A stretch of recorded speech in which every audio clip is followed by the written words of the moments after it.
A man takes the last bus home from work every day. For 3 consecutive days, he sees a woman in white with a large suitcase sitting quietly at the bus stop, seemingly waiting for something and continuously tapping the seat with her hand. On the 4th day, the man approaches her, asking why she remains there since the last bus has already passed and taxis rarely come by. He suggests she call a taxi, but she reveals she lost her phone. The man offers his phone, which is damaged but still able to make calls. However, the woman does not take it and instead asks if he does not recognize her. Thinking she might be unwell mentally, the man bids her goodbye and goes home. On the 5th day, it is raining heavily, and the woman is still sitting motionless at the bus stop. Seeing her soaked, the man offers his umbrella, saying his home is not far and he can run. The woman expresses feeling cold and asks if she can come to his home. Pitying her, the man agrees and takes her home. He gives her a towel to dry off, but when she returns it, he is terrified to see her nails growing backwards, explaining the tapping sound. Meanwhile, a sudden disturbance occurs in the ICU of a hospital. A man bursts in, and nurse Kwon Young-ji asks if he needs help. He inquires about the morgue. Just then, an alarm goes off from a patient's ventilator. Kwon Young-ji calls for help, and fortunately, it is only a dislodged oxygen tube. After it is reconnected, the patient stabilizes. When Kwon Young-ji looks back, the man has disappeared. A man wraps himself tightly in a blanket in his room, still shivering from the cold. What irritates him more than the cold is a dog that keeps barking.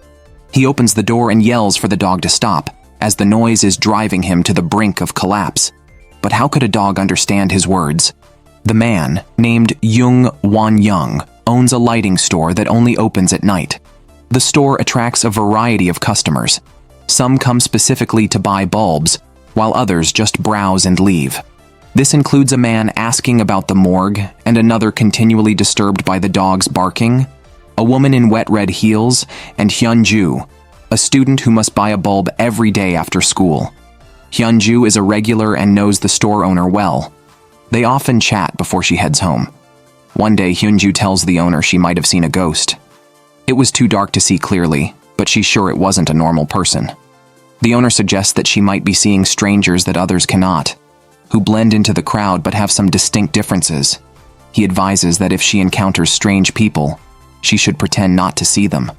At the home of the man who catches the last bus, the woman in white opens her suitcase to reveal a row of knives, selecting a pair of scissors. After Hyun-ju leaves, the lighting store owner's face appears aged, his true age unknown. As Hyun-ju reaches her home, she sees the white-dressed woman leaving with a heavy suitcase, unaware of the blood dripping from it. On a rainy night, a girl kindly shares her umbrella with a woman without one. As they walk, the girl notices the woman's hair suddenly growing longer and her walk becoming a limp. Hyun-ju recalls the store owner's words, "If you encounter strange people, pretend you haven't seen them." Hyun-ju tries to stay calm, but the woman beside her keeps growing rapidly. Scared, Hyun-ju runs to the store to seek help from the owner. The owner tells her to hurry home. Obediently, Hyun-ju runs back, while the owner simply removes his glasses and glances at the woman, who immediately turns and leaves. In an alley near the lighting store, a writer rents a cheap and quiet house. It suits her needs except for one locked room. Soon after moving in, the lights in the house start to fail repeatedly. The writer initially thinks it's just because the house is old. Additionally, every evening after school, a boy loudly singing as he passes by disrupts her concentration. One day, unable to bear it, she opens her window to ask why he always sings so loudly, but the boy runs away scared. The writer finds this odd and decides to take a bath and go to bed. While drying her hair, she accidentally sees a strand on the floor that is clearly not hers, chilling her to the bone. The writer goes to the mirror and sees another person in the room through the reflection, or more accurately, something that isn't human. The ongoing issue with the lights seems to be caused by this entity. Meanwhile, the boy, in a panic, runs to the corner and meets the woman in white dragging a suitcase. Thinking he has found a normal person, he approaches her and explains his desire to go to the lighting store, hoping she will accompany him because the road is too dark and frightening. He needs to find the store to get home. As they pass the writer's house, the boy tells the woman about the strange encounter with the woman who spoke to him from the window, mentioning how terrifying it was to see another figure behind her. The woman in white wants to knock on the door, but the boy quickly grabs her and tells her not to go. Then he notices her nails growing backwards, realizing she is not normal either. Seeing the boy's panic, the woman tells him they are not so different, revealing that his feet also grow backwards. Confused, the boy starts to run away unsteadily. The writer sees something unclean in her room and decides to leave the house quickly, but she can't remember the door code. She takes a hammer to break the door, only managing to shatter the glass and starts shouting for help with no response from outside. No matter how far the boy runs, he always ends up back at the writer's door. The woman in white drags her suitcase to the lighting store, with blood dripping continuously from it. The owner asks what she needs. Before she can reply, another man arrives, claiming to be a police officer in pursuit of a suspect. Blood continuously leaks from the suitcase, trailing behind her.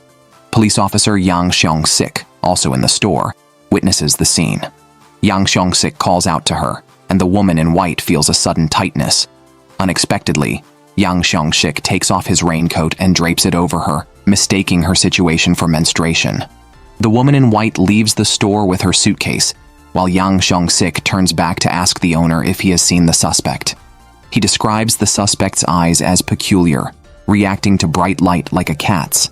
Suddenly, Yang Xiong-sik's eyes start to uncontrollably rotate. Yang Xiong-sik is a very skilled police officer. About a month ago, a woman living alone in an apartment continually heard knocking at her door. Thinking it was a persistent suitor, she yelled that she didn't want to date or have any relationship with him. When the knocking finally stopped, she couldn't resist opening the door. She saw a man squatting at the end of the hallway, who quickly approached her, and then something fell. At a bus station, a man stealthily boarded a bus.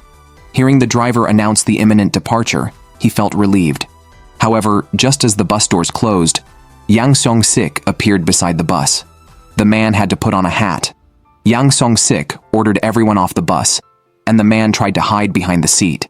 But Yang Xiong-sik had already spotted him and slowly approached. Although arrested, the man displayed a disdainful expression, which quickly faded when he realized the woman he had killed was also on the bus. Yang Xiong-sik called nearby colleagues and took the man to the police station. That night, a solitary elderly person was watching TV at home when someone knocked on the door. Soon after, the police received a report that the elderly person had died, initially thought to be from an acute myocardial infarction.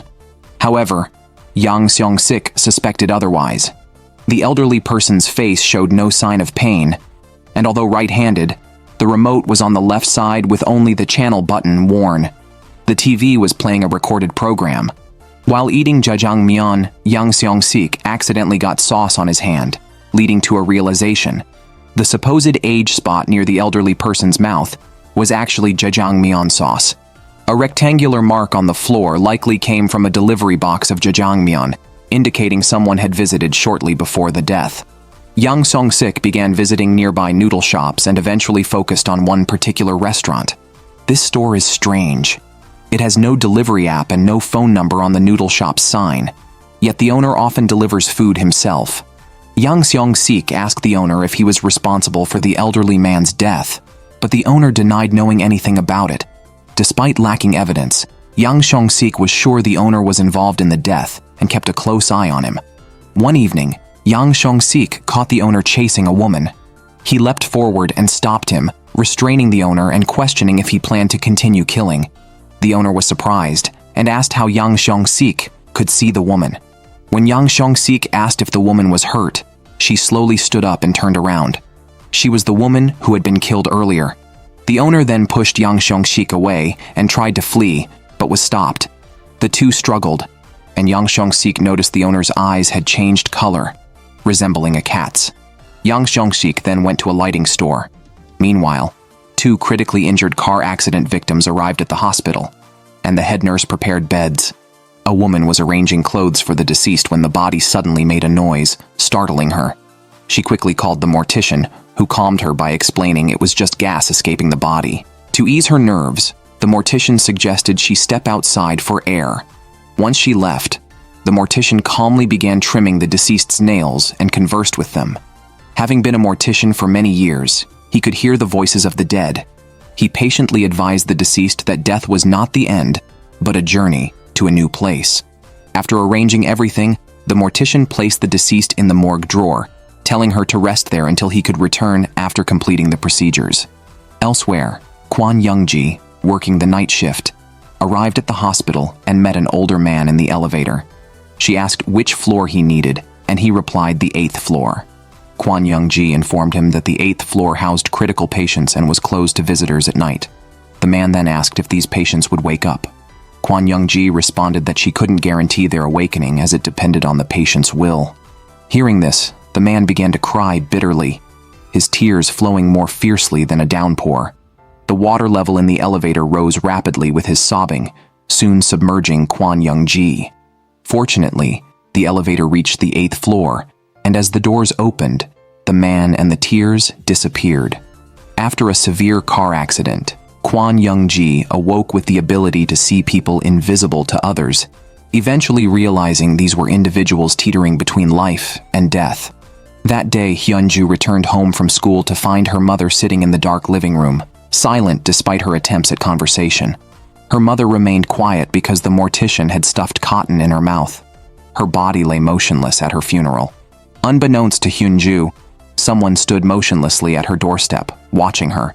A woman discovered her nails grew backwards because she wanted to remain forever interlocked with her lover's fingers. It turns out the woman in white didn't intend to kill the man on the bus, but to stitch him up and save him. That day, the man planned to propose to the woman in white, but she hesitated because she was deaf and mute. The man's mother disapproved of the marriage. Meanwhile, right after getting off the subway, the fiancé hurriedly texted her, saying he was about to take a bus to meet her. Soon, the man boarded the bus, and at the same time, the eerie figures seen earlier appeared again, having previously shared the same bus ride. Unexpectedly, the bus malfunctioned and was involved in a severe accident. The woman, heading to meet her fiancé, witnessed the scene and quickly dialed 119, but as a deaf mute, she couldn't report the emergency. Soon, the injured were rushed to the hospital. The fiancé's spine was completely broken, and the driver was barely alive.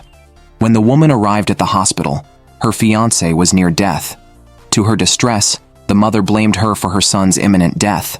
The woman burst into tears, but just then, she received a message from the father saying her son was still alive. Tragically, by then, the woman had already hanged herself. When she saw the message, it was too late. In life, the woman was a deaf-mute girl who always waited for her boyfriend at the familiar platform. They communicated by touching objects, and even after her death, she continued to tap on chairs with her nails so her boyfriend would recognize her. That night, she met the man she longed for at the platform, but he seemed to have completely forgotten her. However, just a few steps away, he suddenly fell. In reality, special cleaners arrived at the woman's house. Just as they prepared to tidy up, a strange noise came from inside. Thinking it was a hallucination, they listened closely and heard a clear sound. The cleaners urged their colleagues to leave quickly, suspecting that the deceased might still be in the house. Indeed, the woman was in the room stitching up her boyfriend, who slowly got up. The next day, the boyfriend met the woman again at the platform. Despite her tapping on the chair, he did not recognize her. Soon after, he fell again. The woman then took him to a cinema. A girl noticed something odd, but when she got up to leave, they had vanished.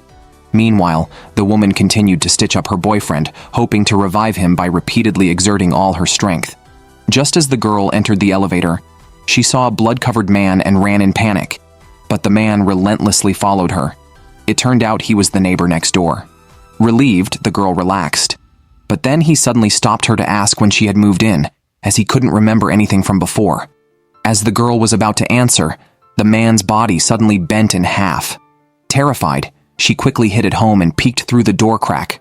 Her mother pulled her away, and when the daughter asked why, her mother's recent behavior seemed odd. Yet, her mother asked her to continue buying light bulbs.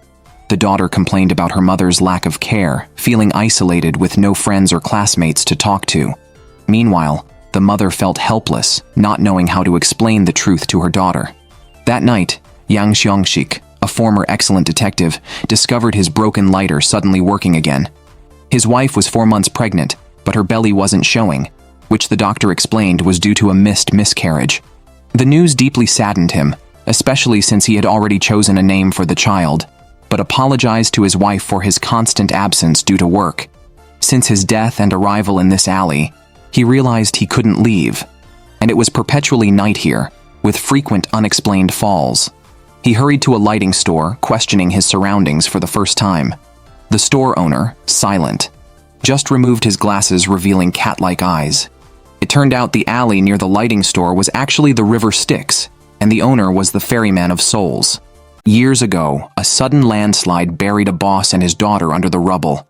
Unable to rescue his daughter with his own strength, he promised her that he would return with help once she finished all the candy he left with her. After leaving the ruins, Jung Won-young found the only lit shop, a lighting store. However, the store manager refused to help, even stating that his daughter's situation was none of his business. Despite Jung Won-young's tearful pleas, the woman remained indifferent and repeatedly rejected his requests. In frustration, he threatened to smash the shop. At that moment, the woman revealed her glasses and time seemed to stop. Jung Won-young's eyes began to whiten. The store manager put the lamp back on the desk, restoring normality, and mentioned that her daughter's lamp was also there. Initially, Jung Won-young didn't understand, but when a collapsing sound was heard and the light bulb above went out, he realized that the bulbs represented people's lives. The manager was unwilling to give him the bulb representing his daughter, explaining that only through personal will could someone retrieve a bulb and return to the living world. Realizing he had died, Jung Won-young broke down, worried about how his daughter would survive alone. He agreed to all the woman's conditions, and after obtaining the bulb, his daughter was saved, and he became the new manager of the lighting store. Those with unresolved wishes linger there after death. A man who always heard a dog barking had actually fallen off a cliff and was found by a search dog, which kept him warm and led to his successful hospitalization. The barking was meant to lead him to the lighting store to find his life-representing bulb, allowing him to wake from his coma. Besides the deceased, those in a dying state also visit this place. A detective had an accident while pursuing a noodle shop owner but survived because the noodle shop owner, a boundary keeper like the lighting store manager, saved him. These keepers are responsible for guiding those who do not belong in the living world. The detective had always heard the sound of a motorcycle, which was the other party trying to lure him to the lighting store. When the time came for him to leave, the other party took off his glasses and hoped the detective would accept them. As a workaholic, solving cases was his whole life. Without hesitation, he took the sunglasses and became a boundary keeper, starting to capture the ghosts lingering in the world of the living. The deceased girl's mother, who sent her daughter to the lighting store every day to buy light bulbs, did so in hopes that she would find her own bulb. The girl did not understand her mother's intentions, and even had a big argument with her. Now, on the day of her mother's funeral, the girl had to go to the lighting store alone, but met a bus driver on the way. When the driver saw what was in the old lady's mouth, he realized she had passed away. Fortunately, the old lady's daughter was still alive, giving him a chance for redemption. After much searching, the mother finally found the lighting store. When the store owner saw the nameplate in her hand, he realized that the person he needed to save was the girl who always came to buy bulbs. Just like decades ago, the owner refused the mother's request and even took off his glasses, revealing his true self, making the mother retreat. Unexpectedly, at that moment, the old lady saw a candy wrapper in a tin box. She suddenly understood something, picked up the wrapper, handed it to the store manager, and mimed feeding herself. It turned out that the old lady was the store manager's daughter. After decades, father and daughter finally reunited in the afterlife. Meanwhile, the driver met the girl who was going to look for her mother. With his guidance, she realized that recently, no one seemed to notice her greetings. She did not understand what was happening, but the driver didn't have time to explain in detail. Her mother desperately wanted to take her to the lighting store but couldn't say it. The girl finally understood the situation. Soon, her mother returned home with a light bulb. Although the girl wanted to stay in this world with her mother, her father was still desperately waiting for her in the living world. With a flash of bright light, the girl woke up in the ICU and returned to the living world, back by her father's side. In the world of the dead, her mother and father run a lighting store together. The previously mentioned male classmate also woke up. The driver found him and carried him back near the lighting store. The writer, although she found her life bulb, chose not to hold on to it, but instead smashed it on the ground. For her, it was better to stay in this world with her loved one than to live alone. The woman in white never found the answers she sought.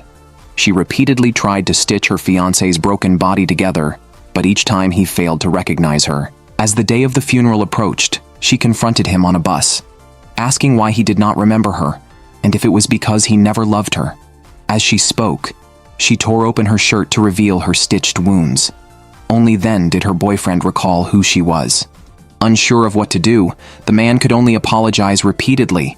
Tired, the woman in white told him to go to the lighting store and tell the shopkeeper that he needed something, then approach the flashing bulb.